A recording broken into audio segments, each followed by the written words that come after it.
Greetings and salutations, everyone. I hope everyone is doing well today. Today, I have a very terrifying, but very heartbreaking upload to share with you. Before we get into the upload, a couple links I'd like to share. As you know, I rely on my Patreon, my PayPal, and my merch store to help the channel to continue to grow and go. Those links are in the description below. Also, Dogman Frightening Encounters, Volume 1, 2, and 3, the audiobook versions. They were written and researched by Tom Lyons, narrated and produced by me, Jeffrey Nadolny. They're available on Audible, Amazon, and iTunes. The links to those audiobooks are also in the description below as well. Now, everyone, I have taken far too much of your time. Let's get on with today's upload, shall we? Today's first part of the upload. A couple days ago, I did an upload in regards to a young woman who lost her life on Jimtown Road, Cott County, Tennessee. She had fought for her life for almost 6 days. When they found this young woman, her calf was missing, not missing, but detached. Both of her arms were almost torn off. And she fought the brave fight but perished. 3 months earlier, in April 1st, another man was found dead on Jimtown Road. This man was partially devoured with lacerations all over his body. The media is saying that dogs did it. Well, I don't buy it. Do we really trust the media? I don't. Do you know that 80% of the media news that we hear is run or told to be run by the defense contractors, big banks, big pharma, and oil companies? Are they trustworthy? Are those four entities trustworthy? They control the news media. They control the narrative of the news we get. I don't trust them. I don't trust the government. Because if you ask me, these four are right in bed with the government every day, hand in hand, coddling each other, making sure they're safe, making sure their secrets are safe, their money's safe. Lie to the normal man, lie to the just average people. That's what they do. So the news media told us that wild dogs attacked these people. The news media also told us that the incline of bear attacks are what's taking people out. I don't buy it, and I know you guys don't either. That same upload, I discussed 2 missing hikers. These 2 missing hikers were no slouches. They were experienced woodsmen, athletes, military, and the news media narrative is going to be that they perished from a freak accident. Now, when I shared they were missing, I had an inkling that we were going to hear that they were found dead. Just for some reason. It's this year, I think. Something's going on. Something is making these cryptids, the Dogman, the Sasquatch, just altogether not right and just hating humankind. They want to take us out, and I have that feeling. I don't know why, and I'm sorry if you don't, but I do. Well, they were both found dead. Check this out. The first gentleman that we will discuss again is Fred Zolakar. This guy was no slouch. He was 61 years old, an athlete, an ultra marathon runner, an experienced climber. This guy ran races in all 7 continents, some of the harshest lands, climates on the earth, and he was there. He also had traveled for these races all 7 continents, 134 different countries, and climbed 185 mountains. You're telling me a day trip hike in Yosemite took this guy out? I don't buy it.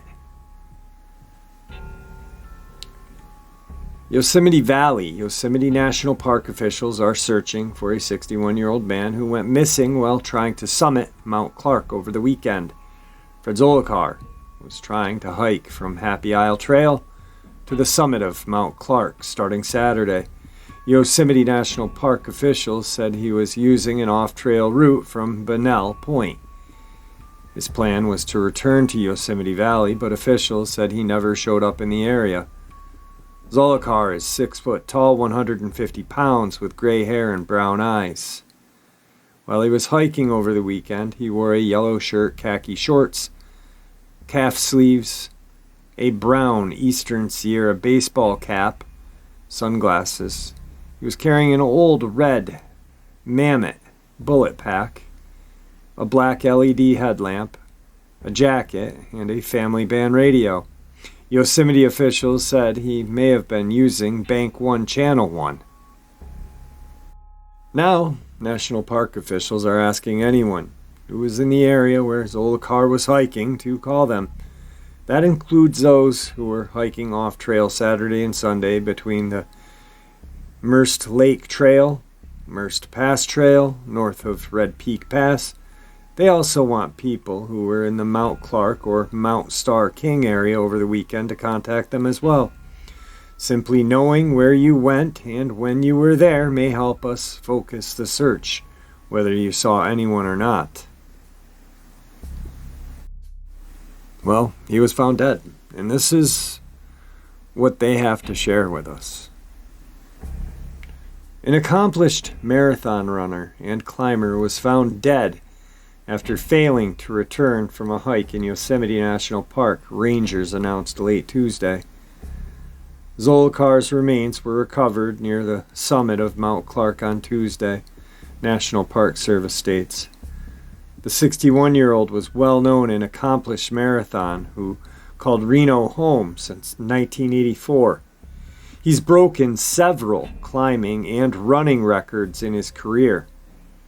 Zolakar was hiking Saturday from Happy Isle to summit of Mount Clark using an off-trail route from Bunnell Point, park officials state. Rangers asked the public for help for finding the missing hiker after he did not return to Yosemite. This incident remains under investigation. No additional information is available, Rangers state in a statement. Our condolences to his family and friends. Totally different paper, almost the same narrative. Check this out. Yosemite National Park, California. A Nevada man was found dead in Yosemite National Park after failing to return from a weekend hike, the National Park Service states. The body of Fred Zolakar, 61, of Reno, was found and recovered on Tuesday near the summit of Mount Clark. Zolakar was an accomplished endurance athlete, the Reno Gazette Journal reports. According to park officials, Zolakar was day hiking from Happy Isle to the summit of Mount Clark, 11,522 feet, using an off-trail route from Bunnell Point. He had planned to return to Yosemite Valley. This incident remains under investigation. No additional information is available. Our condolences to family and friends. On his website, Zolakar wrote that his primary interests were running, climbing, and traveling, and sharing those activities with family and friends. This hike was no walk in the park, but it was definitely a walk in the park for an accomplished marathon runner and climber. I mean, when I say no walk in the park, like, you don't have to be a experienced climber or hiker to do it, but you're going to be sore the next day. Your legs are going to hurt. You're going to need water. But this isn't a day hike that's going to take this man's life. And notice how both newspapers are worded differently, but worded the same. The narrative's the same. They'll never tell us what really happened to Mr. Zolakar. I'd almost bet that his family will never know. I mean, yeah, they'll know something, but will they know the truth? No. The next missing person was a young man who was in the military. You can look him up. You can look both of these guys up. The name Fred Zolakar and Brian Yeage, Y-A-J. This dude is no slouch. He's jacked. He's young. He's in shape. He's in the military. And this was another day trip. This hike was actually easier than the one Fred did. I found the initial announcement of his disappearance on social media. His sister wrote a plea out. I'll share that, and then I'll share the news of what they found. Everyone, this is my youngest brother, Brian. He's currently in the military and lives in Tacoma, Washington. He didn't show up to work yesterday. This is very unlike Brian because he isn't the type of person who just doesn't show up to work without notice. He was last seen on Sunday morning going out for a run. The military sent out a search party and located his car parked on the side of the road near Mount St. Helen, about 2.5 hours away from his apartment. We believe he went there to prepare for a race that he plans to take part in next month. The military, along with local authorities, are actively searching for Brian this very moment at the South Coldwater Trail. The surrounding areas where they believe Brian may be. The search started last night and has been ongoing. Please pray for my brother. We've been so worried about him and hope that he can return home to us safe and sound. Please reach out if you have any information that could help us and him ASAP. Thank you. Heart emoji. Now, that's sad. That's truly heartbreaking. It really is. What's strange about that is that the military just popped right in immediately. And I don't know if it was just because he was one of theirs, but I talked to a couple different people and I bounced it off of them and they agreed with me that that's a little strange. That quick. That quick. Unless the military knew something. Unless they heard that he was disappeared during, around the Mount St. Helen area, which is well known for Sasquatch and Dogman both. I'm wondering if that's why the military showed up so quickly. I mean, so quickly. Unbelievably quick. Which, yes, one of their own, but really? Really? Usually, the SAR teams and local sheriffs do this. Then the military may come in for backup at the end, just to kind of look around a little more. Well, this is what the news has to tell us about Brian. Missing Army officer found dead near Coldwater hiking trail in Mount St. Helen. An Army lieutenant who was reported missing near the Coldwater area of Mount St. Helens on Sunday was found dead Wednesday afternoon. The Cowlitz County Sheriff's Office said hikers found First Lieutenant Brian Yang on the ridge below them in the Mount Witter area on Wednesday afternoon. Searchers responded, confirmed it was Yang, and that he was dead. He was found unresponsive after apparently falling down a 200-foot steep embankment, according to the sheriff's office. Yang was last seen at the Coldwater Trailhead around noon on Sunday. Coldwater Trail is said to be a moderately trafficked trail for hikers, scaling roughly 1.6 miles, according to All Trails.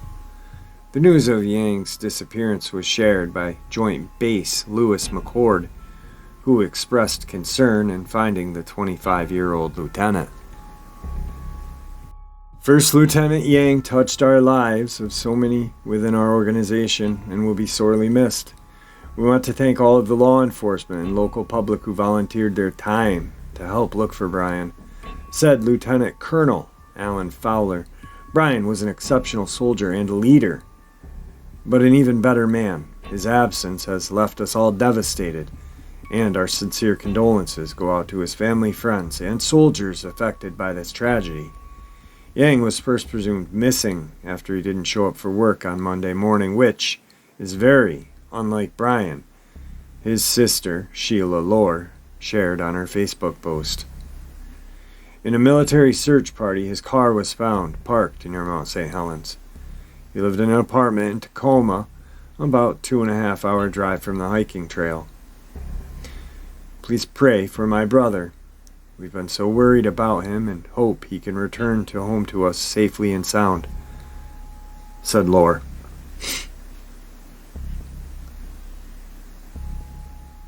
So,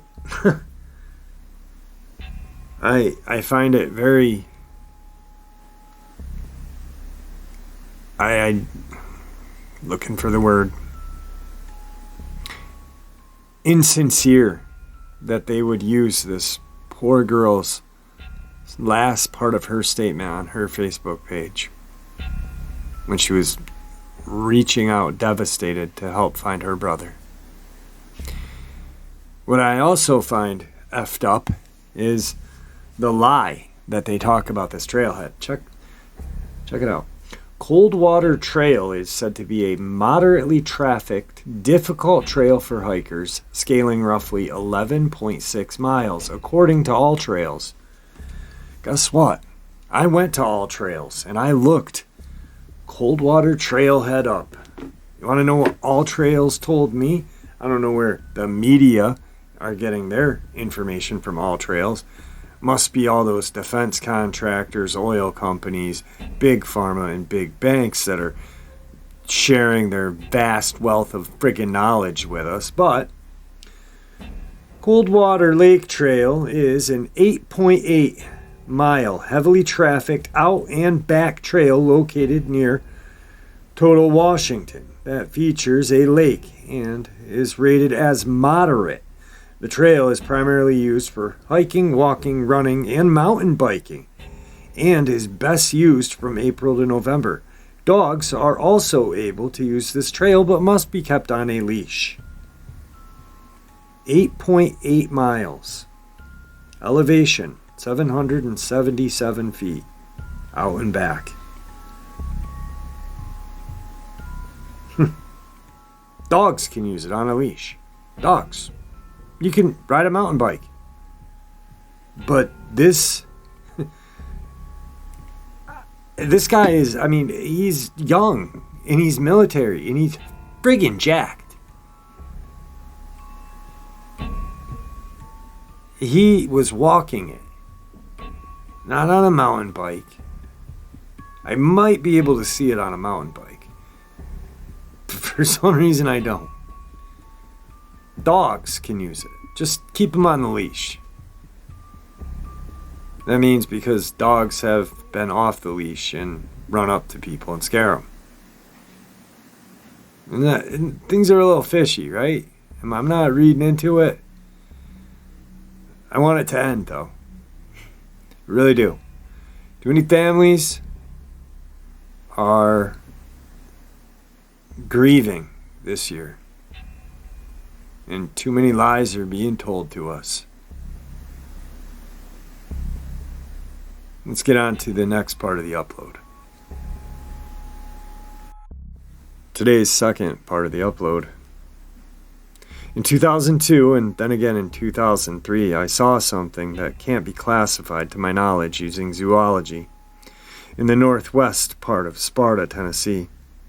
I saw this thing twice, once with a neighbor of mine and once with my older brother. It was the strangest experience, and I will never forget it.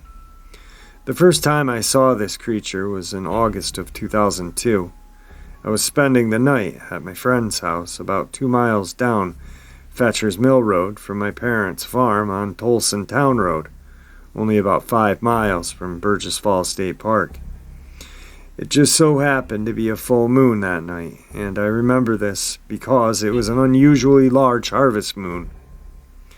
My friend and I went outside to smoke a cigarette without getting caught by her parents. Being stupid young teenagers, we saw what appeared to be a cow out in the field behind her house, and decided to try our luck at cow tipping.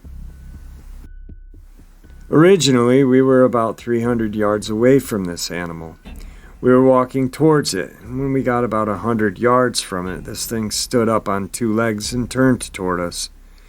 It was light tan colored, not white, but certainly light enough to be clearly visible in only moonlight, with a kind of shaggy hair, not short like a cow's.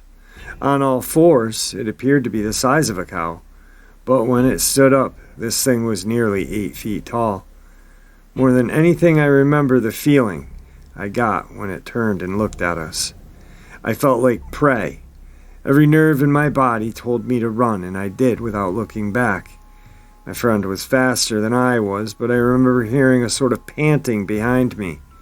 I never looked back until we were at the house, and it was nowhere to be seen at this point. I didn't know if it chased me or if I was hearing myself panting.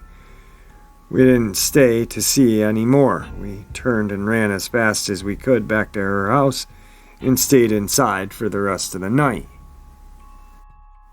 About 8 months later, early summer of 2003, my brother and I were on our way to Wilmer Market, driving down Simpson's Road, about a mile from Highway 70. It was dusk out, not quite totally dark, but most of the light had faded.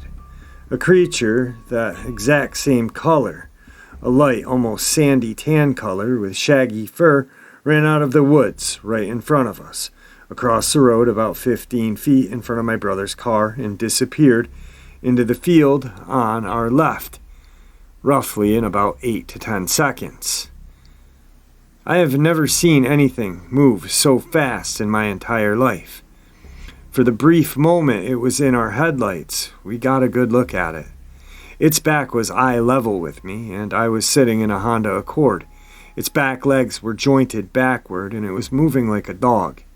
It had a pointed snout, pointed ears. It looked like a wolf, except about a 400-pound wolf.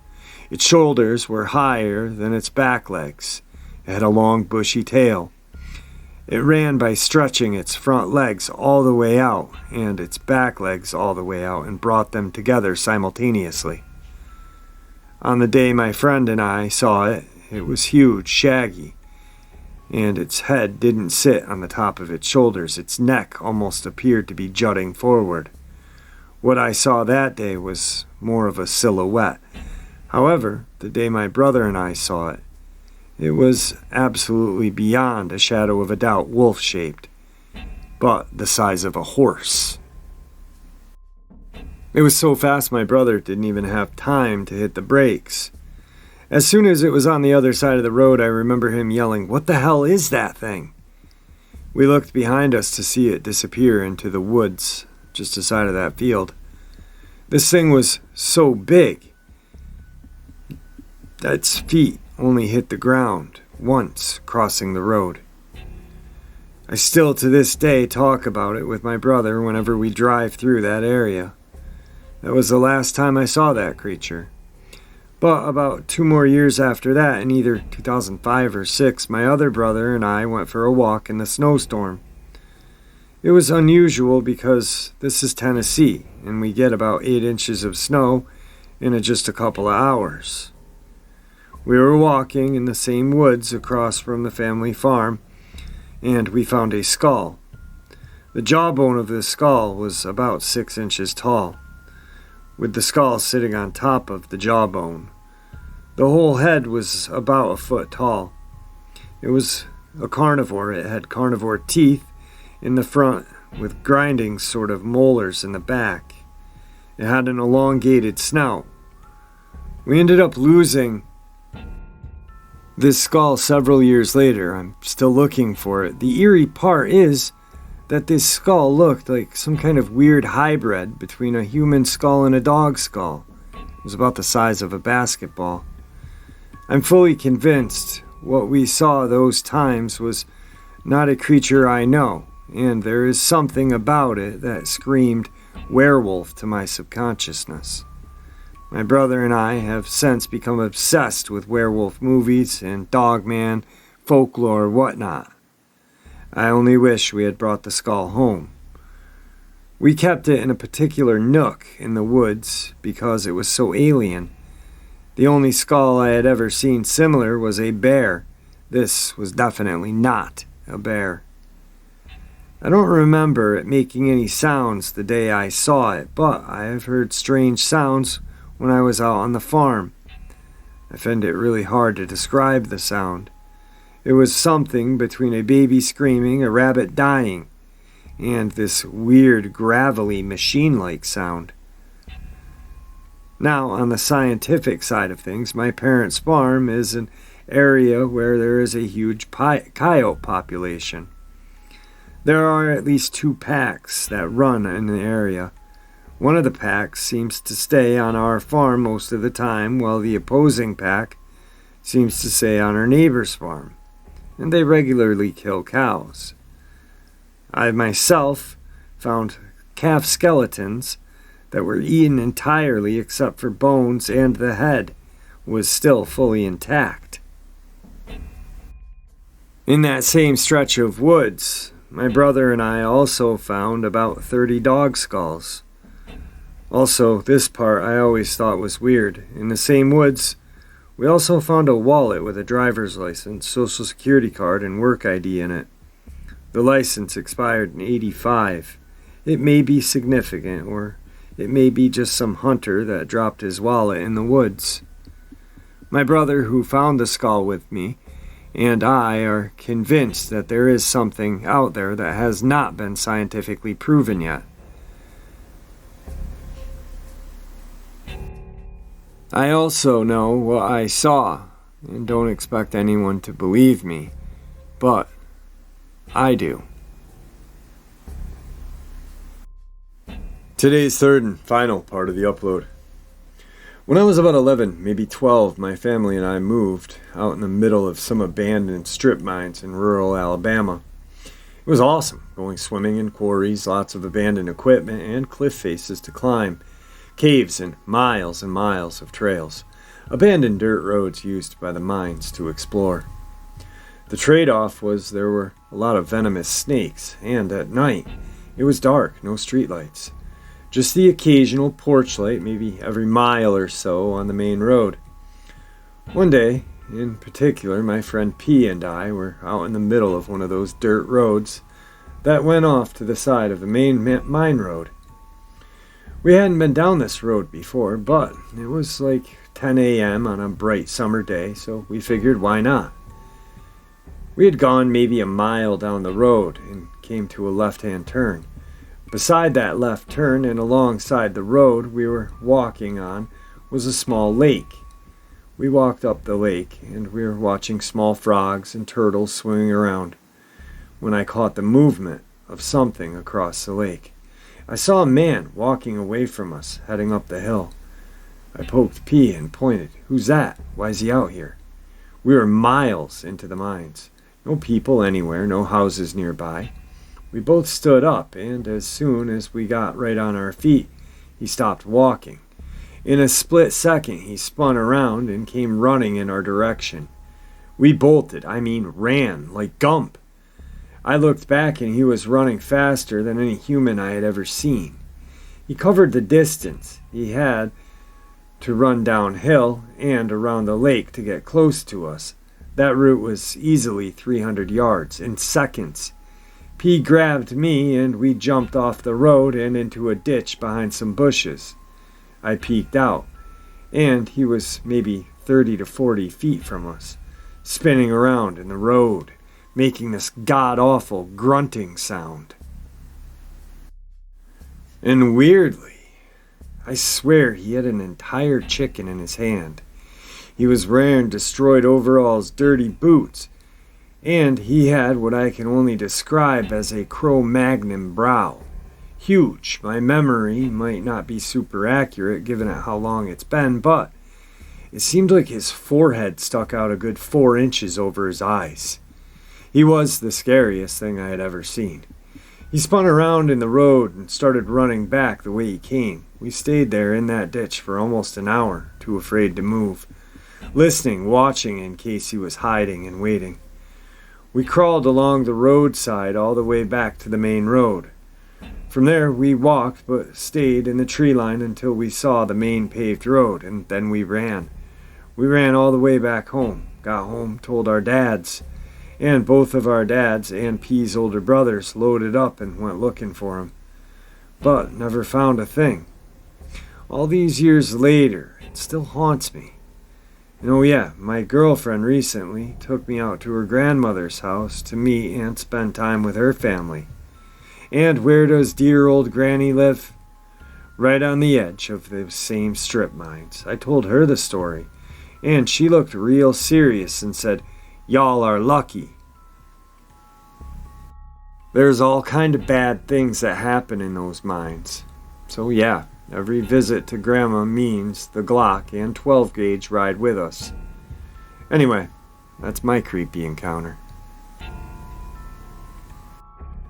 Wow. Frickin' wow. You know, I've been laughing in my head lately at a couple of things. At all the hate that Victor got. At all just the people that were calling him a bullshit artist and this and that. And I think back about every little friggin' detail that man has said. And if those people were here to listen, and honestly had a half a brain, they would realize that he wasn't lying. He's really who he said he was. I've seen things that he's shown me that really, blew my mind, but aren't things that you're thinking. But what he's told us just stays so real. If he was a bullshit artist, couldn't he have said like the Appalachian Mountains or some, way out west or something when he found those Cro-Magnon people? But it was the Great Smokies. And there's numerous friggin' accounts of creepy ass inbred people living out there. I don't know, it's crazy. It's crazy. Anyway, I miss that old guy. I gotta throw him a text.